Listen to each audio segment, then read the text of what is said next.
Welcome to Men Pursuing More. I'm your host, Roger Maupin. I believe every man has the potential to push past his limits and strive for something greater.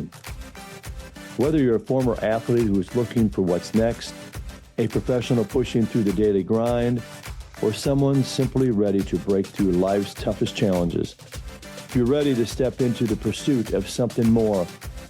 Your pursuit begins now.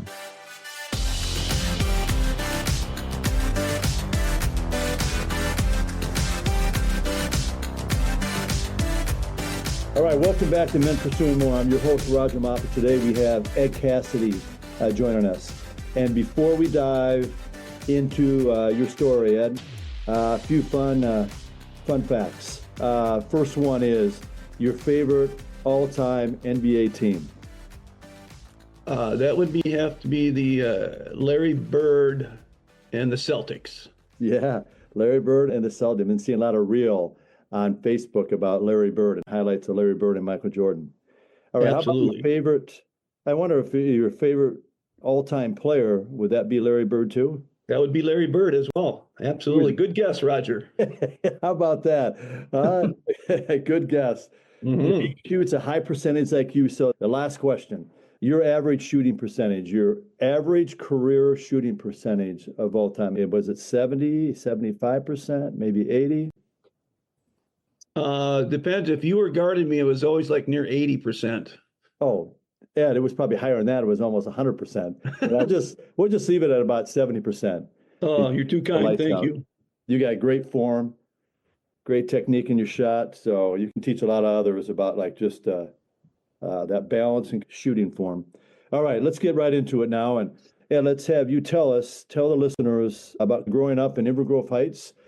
And then also you attended Simley High School, and then you went on to Inver Hills JUCO, and then you proceeded on to Hamilton University. And just tell us about some of those successes and challenges along your journey. Yeah, absolutely. Thanks for having me, Roger. Appreciate that. And happy holidays, Merry Christmas, Happy New Year to everybody out there too. I grew up in Inver Grove Heights, a bedroom community south of St. Paul. About 10 miles. And it's where my formative years were shaped with athletics, friends, positive influences from teachers and coaches. After graduating from Simley in 1975, I attended Inver Hills Community College, which was just across the street from Simley, so I didn't have to go too far, where I got my associate degree and participated on the basketball and baseball teams. And from there, I went on to Hamilton University and played basketball and graduated with a BA in physical education and health in 1970. Now, a couple of successes and challenges along the journey. We had a lot of success in high school on our athletic teams. We were very good with baseball and basketball at Inver Hills. And getting a teaching degree from Hamilton was great. Learned a lot from the coaching staff, which kind of formed my way of coaching at the high school level. And then a couple of challenging things. One was I tore up my ankle at Hamlin my senior year, never had a sprained ankle.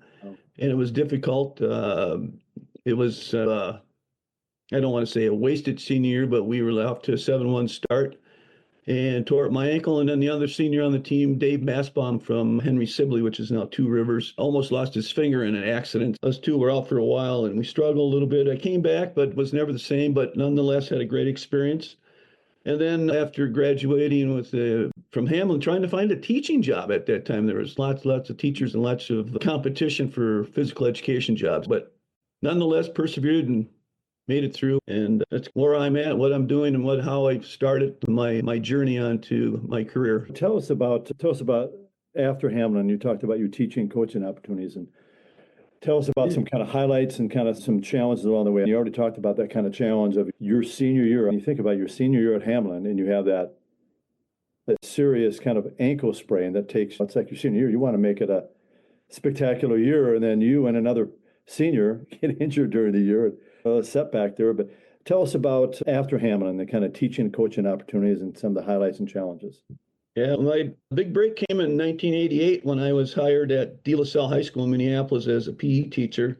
And I was also hired as the head boys basketball coach. In my 6 years there, we won numerous conference championships, made it to the Minnesota State High School League tournament 3 times. No championships, but came close a couple times. Unfortunately, because of budget cuts, I lost my teaching job. And eventually that led me back to Simley High School in 1994 as the head boys basketball coach. So when you started as a coach at De La Salle, you were just coming out of college. No, there was a little time frame there. I was bopping around doing substitute teaching and coaching at the youth level and doing lots of summer things to gain more experience and knowledge and be more attractive for schools looking to hire a head boys basketball coach. And like I said, I was like really fortunate. I had a number of candidates that I was competing against when the job opened up at De La Salle, and had a very good experience. But it was like, wow, my very first coaching, Yeah. our first game, we were in a new conference, the Tri-Metro Conference, and we were new to the conference along with St. Agnes. And they were ranked number 2 in the state at the beginning of the year, and we were ranked number 1. And guess who played each other at the very first game of the year? And the place was, they were hanging off the rafters.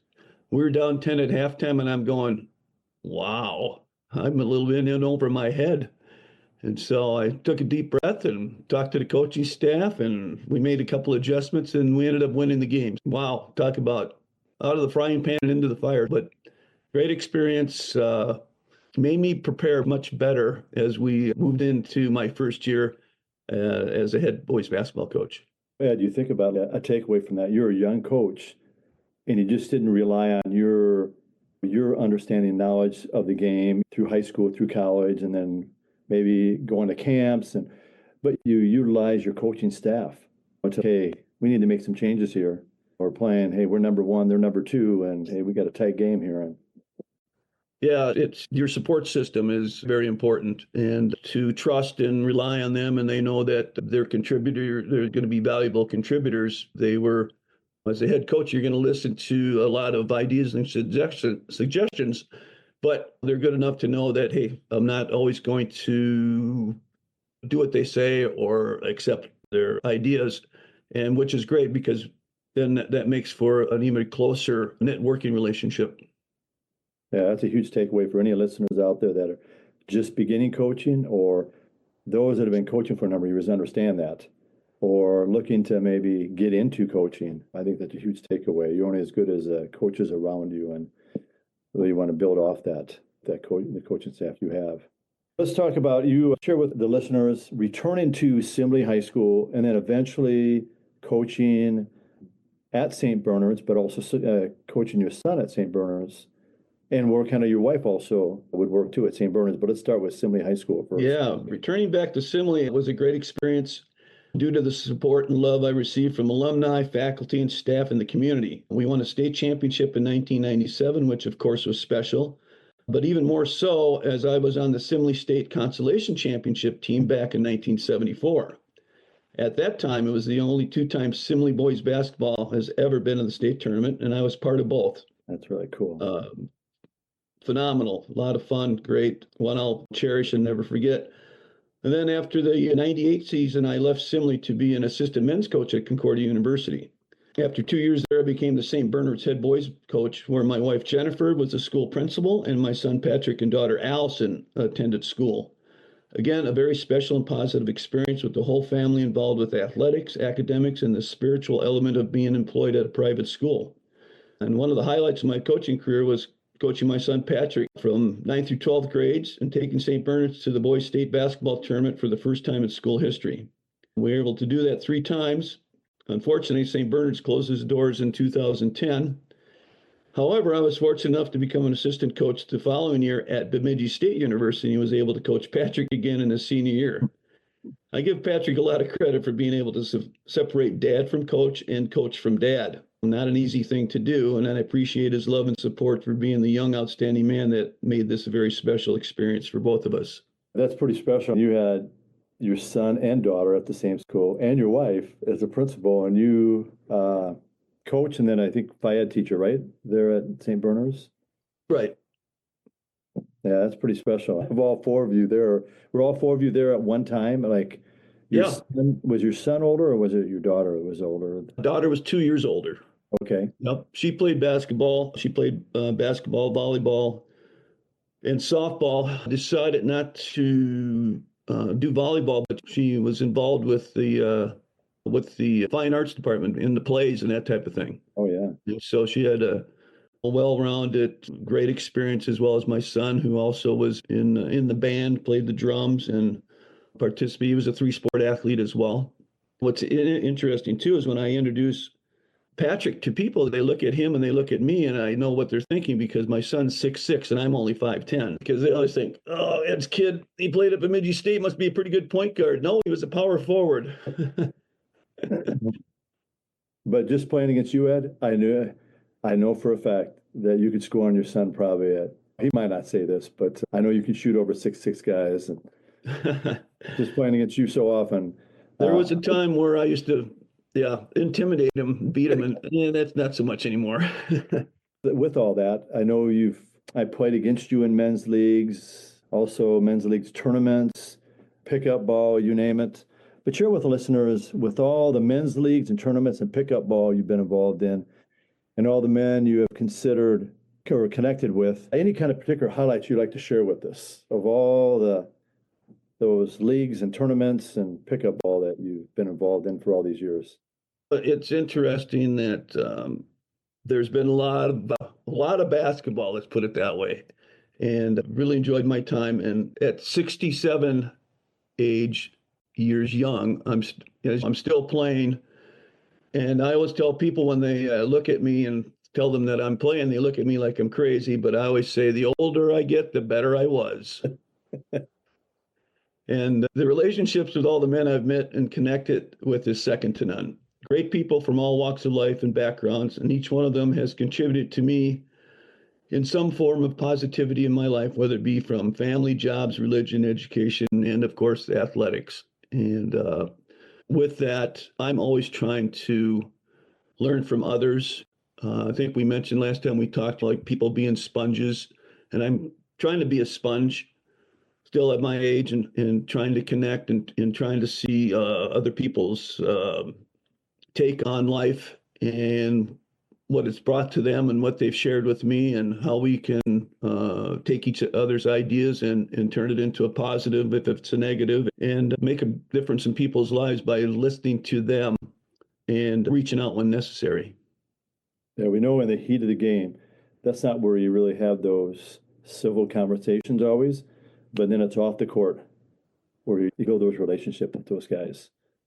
Yeah, absolutely. When you and I are going against each other, I'd rather play with you than against you. But we've always had some great conversations afterwards, and we can talk a lot about a lot of different things, share each other experiences, which I think is phenomenal. And because of athletics and because of the sports that we've played, the fraternity is big and it's large, and I think it's nothing but positive experience every time that we're on the court and off the court. And I think you said it right there, fraternity of men, that it just brings men together. And think of, with all your coaching experience and playing in all these leagues, how many men you've met along the way that you've stayed connected with and built kind of relationships with. Yeah, it's fun. We have more time, very better time off the floor, and share each other's experiences with families and people getting married and what's next in their lives, and talking about vacations and what their sons and daughters are up to. And so it just makes for a well-rounded piece of, I guess, humanity, which is great, because I think really athletics really build character and define who that individual is in a good way. Oh, for sure. Totally agree. It's really done a lot on me. Share with us, I know along your journey, you had some challenges you may have faced. I know some challenges. We talked about that. And Right. how you overcame a challenge or challenges. Yeah, I'm not going to get into anything in great detail, but I'm just going to let you, there's been a few challenges and setbacks and challenges. We're losing jobs, facing cancer, and seeing relationship breakups. Through this, though, you need to have a support system through family, friends, and the spiritual community, in which I'm blessed to have. And plus, having a sense of humor also goes a long way in overcoming the setbacks and challenges. And you have that, Ed, and you're right about that. Just having that support system and just having a sense of humor, just how important that is. So what would like when we've been talking about all these experiences you've had, what is some of the best advice that has been given to you, and why do you feel it was the best advice, and who gave it to you? Yeah, that's really good. And it really influenced me when I heard this many years ago, because I was once told in my early years of high school that your attitude can never be too good. And I really took that to heart and always tried to maintain a PMA, a positive mental attitude. To me, attitude is a defining trait of who you are. I always try to think of my glass as being half full rather than half empty. And I try to maintain a level and even keel persona and hope I bring an energy and positivity to wherever I go and the people I meet. And I wouldn't have it any other way. That's good. And you think about it, you learn that at an early age. Where some are learning it we're on a journey. We continue to develop and grow, but it's like some of us kind of learn it later on in life, which Yeah. look back on, man, I wish I would have known that when I was 16 or when I was 22 or when I was like 28 or 34. Yeah. So it's funny how when you're young, you think you know it all. And as you get older, now you want to learn it all. And so there's a balance there, and it's interesting. And another thing, talking about attitude, is that I'll look at some of the kids today and I've said, you need to change your face or change your body language and that type of thing. And I'll look at them, you know what? And I stole this years ago too. And I said, you know what? I'm perfect, but I'm working on getting better. And the kids look at you like, what? I said, think about it. I'm talking about your attitude. It can never be too good. I love that. What about like your personal and professional growth in your life? When have you had the most personal or professional growth in your life, and what caused that growth? I think there's two ways to look at it. I think as far as your personal growth, to me, we're always striving every day for personal growth, which I hope I'm doing. I think I am. But as far as professional growth is concerned, I'm most proud of being a co-founder of a charter school we opened up 8 years ago in Apple Valley called Fit Academy. Oh, yeah. And I've had some professional growth as far as coaching is concerned and some other job opportunities, but this was a whole new experience for me. In Fit Academy, it's an acronym, FIT, for fitness, intellect, and teamwork, which I think we're talking a lot about this today with the questions and talking about men pursuing more. And so we got a little niche as charter schools do that we offer physical education, health, and fitness each and every day for the kids, which is very impactful as far as the academics are concerned. And they're able to get the oxygen flowing, blood flowing. And that way, that helps with the learning aspect during the course of the day. And then we have brain breaks too. We'll take a mental break for the kids to refresh, get the wiggles out, and get back into the academic and learning mode. I'm still doing some, even though I've retired now, I'm still helping out the school in different capacities, which keeps me busy and keeps me connected with what's happening at school. So it's been a great experience. Yeah, Ed, what a great experience and you starting up that school, what you did behind the scenes. And yeah, I learned a lot of things as far as behind the scenes of trying to find a place, get it to grow, get people in the community to support, and to have your investors involved with school. That's a great experience, and I still enjoy it. That is awesome. Yeah, I'm very familiar with that school right there in Apple Valley. So let's wrap up in the next couple of minutes. So let's just, if you can share with the listeners, who are some influential people in your past or present time that have made a kind of impact on you? Yeah. I want to thank my teachers and coaches along the way with their mentoring and caring influence that they played in shaping the career path that I took. Graduated from Simley High School. I didn't want to graduate because I really enjoyed my experience there. And then at the next level, at the collegiate level, again, phenomenal opportunity for me to learn from professors and coaches and people from all walks of life and that type of thing. However, my wife, Jennifer, of 38 years, has been the pillar and saint, and I really say saint, who cared for me and supported me through good times and bad, thick and thin, and success and failures. I am really, truly blessed. Yeah, you are blessed, Dad. 38 years. Yeah, we dated 4 years, so let's add another 4 years on That's to right. that. Get ready for you. Start preparing for that 40-year anniversary. Yeah, That's right. exactly.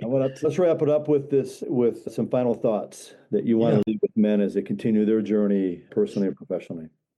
Yeah, absolutely. I think this really nails this on the head of what we're talking about, what this podcast is all about, Roger. And I came across a poem a number of years ago called The Cold Within by James Patrick McKinney.